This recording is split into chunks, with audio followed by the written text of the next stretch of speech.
প্ৰথম মূল ইস্যুটো হ'ব এগৰাকী সাংসদ হিচাপে যদি গুৱাহাটীবাসী ৰাইজে মোৰ বৃহত্তৰ গুৱাহাটীবাসী ৰাইজে যদি মোক জয়ী কৰি পঠায়, প্ৰথম কথাটো হৈছে সংবিধান সুৰক্ষা গণতন্ত্ৰৰ প্ৰমূল্যবোধক ৰক্ষা কৰাৰ স্বাৰ্থত সদনত মত মাতিম, আসাম ফাৰ্ষ্ট।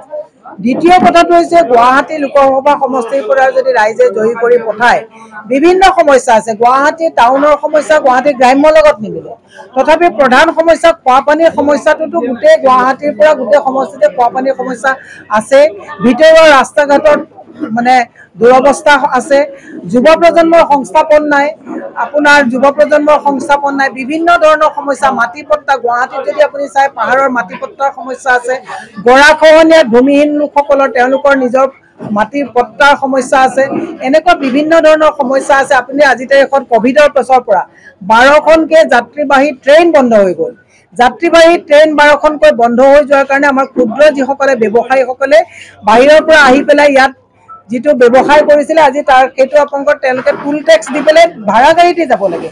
এই কথাবিলাকত যাতে ট্ৰেইনবিলাক যাতে চলাচল কৰিব পাৰে তাৰ কাৰণে আমি সজোৰে মাত মাতিম।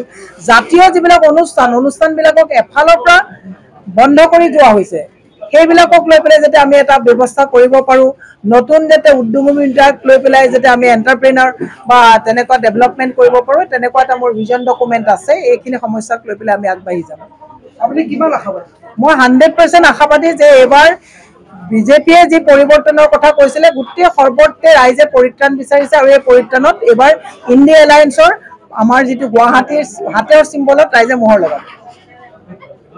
এই চেগতে আপুনি যিখিনি বিৰোধী আপোনালোকৰ এলায়েন্স আছে তেওঁলোকলৈ কি আহ্বান কৰিছে? যেতিয়া আমি দেখিছোঁ যে আজি দুলু আহমেদে বেচৰম কৰিছে আৰু কোনোবাই কৈছে এই ক্ষেত্ৰত কি ক'ব?